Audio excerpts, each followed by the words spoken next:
크비.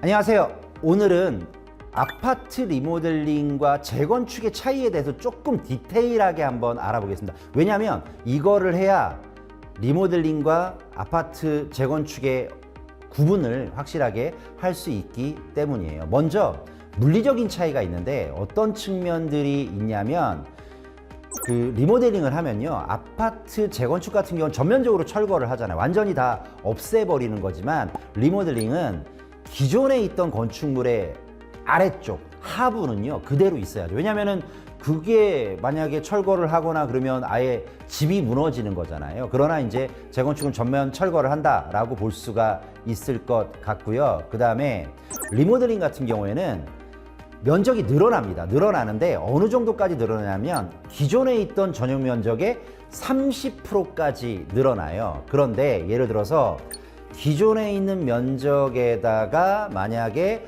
늘어난 면적의 합계가 9평, 즉 8호제곱미터 이하면요 40%까지 늘어나요. 만약에 예를 들어서 약간의 이제 예시를 들어보면 기존에 있던 전용 면적이 60제곱미터, 60제곱미터 하면은 한 18평 정도 되니까 그러한 18평 아파트면 한 24평형, 25평이 되잖아요. 근데 60제곱미터에서 40%까지 늘린다 그러면 6, 4, 24, 60 플러스 늘어난 게 24면은 합계가 84잖아요. 그러면 아직 85가 안 되잖아요. 그랬을 때는 40%까지 늘어날 수도 있습니다. 근데 일반적으로 그렇지 않으면은 30%까지 늘어날 수 있고요. 그 다음에 재건축 같은 경우에는 이제 이런 식의 일률적인 30%, 그 다음에 8호제곱미터 이하일 때는 40% 이런 식의 일률적인 기준이 아니라 주어진 해당 토지에 지을 수 있는 최대 한도, 즉 해당 토지의 용도 지역 자체에 있는 용적률에 따라서 늘릴 수 있는 그런 면적이라든가 늘어나는 세대수가 결정이 된다라고 아마 물리적인 차이로 비교를 하면 될 것 같습니다.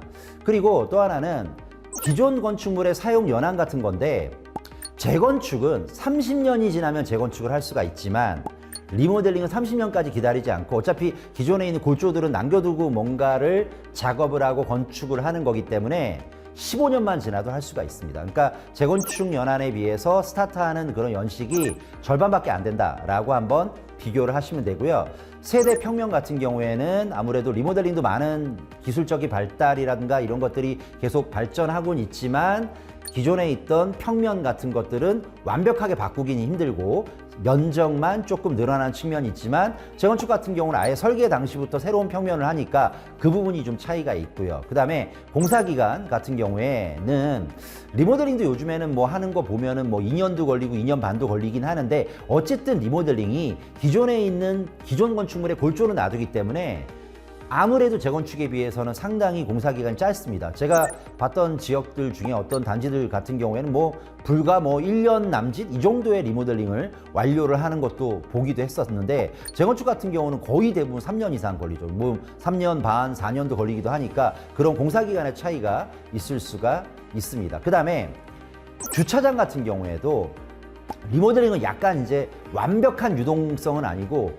반유동적이다라고 볼 수가 있을 것 같습니다. 그래서 기존 건축물의 아래쪽은 이제 뭔가 팔 수가 없으니까 지하 공사를 할 수가 없으니까 동과 동 사이에 있는 공간만 확보를 해서 지하를 1층, 2층 파서 기존에 있는 지상에 있던 그 주차장에 있는 그러한 차들을 밑으로 내려보내고 위에는 이제 녹지 공간을 만들고 공원을 만들고 하거든요. 그런데 이제 재건축 같은 경우는 설계에 따라서 완벽하게 유동적으로 설계를 할 수가 있다라고 볼 수가 있고요. 그다음에 건축물의 향 같은 경우는 리모델링 같은 건축물의 향이 바뀌기가 뭐 거의 불가능에 가깝습니다. 원래 이제 동향 아파트면 리모델링 이후에도 면적은 늘어나지만 계속 동향일 것이고 그러나 이제 재건축은 입주민들과 협의를 한다든가 설계에 따라서 향이 기존에 있던 아파트의 향하고는 완벽하게 달라질 수 있다라고 볼 수가 있을 것 같습니다. 그 다음에 단지밭 배치 같은 경우에도 뭐 리모델링 같은 경우는 거의 고정적으로 돼 있는데 재건축은 뭐 설계를 어떻게 하냐에 따라서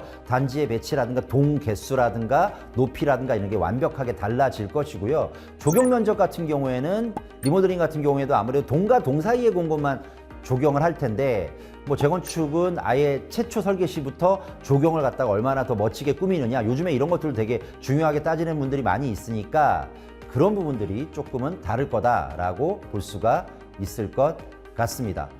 그리고 리모델링하고 재건축의 행정적인 차이점을 얘기한다면 리모델링은 구역 지정을 하거나 이런 게 불필요합니다. 왜냐하면 원래 있던 그러한 공간에다가 리모델링을 하는 거기 때문에 불필요한데, 재건축은 뭐 구역 지정 절차를 거친다든가 이런 조금 약간 살짝 복잡한 절차들이 있는데요. 근데 이제 어쨌든 안전진단 같은 경우에는 뭐 차이점은 없습니다. 리모델링이든 재건축이든 안전진단을 해야 됩니다. 그래서 A등급부터 2등급까지 있는데, 리모델링 같은 경우에는 A에서 C등급 정도가 리모델링 등급이고요. D등급 정도가 내려가면 그때부터 재건축, 맨 마지막에 2등급도 재건축 등급인데, D등급 같은 경우에는 조건부 재건축, 2등급은 즉시 재건축, 이런 등급이고, 만약에 안전진단 했는데 A, B, C 중에 하나가 나왔으면 재건축 못하고 리모델링을 할 수 있다는 거 말씀을 드리겠습니다. 그 다음에 뭐 재건축 같은 경우는 추진위 승인을 받거나 추진위를 구성하는 게 필수사항이지만, 리모델링은 그런 것들 안 하고 바로 조합으로 건너뛸 수 있습니다. 그 다음에 리모델링은 뭐 동별 구분 소유자의 뭐 하고 의결권의 3분의 2 동의를 하면 되지만, 재건축은 전체 소유권자의 70% 이상의 동의를 받아야 됩니다. 그래서 원래는 75%였는데 이것들도 2025년 4월에 완화 개정이 되어서 이게 약간 동의율이 좀 낮아진 그런 측면들이 있다라고 보시면 될 것 같습니다. 그리고 또 이런 절차 중에서 행정적인 차이점 중에 재건축과 리모델링 경우에, 건축심의 같은 경우에는 아무래도 리모델링은 조금 환경적인 어떤 개선이 있거나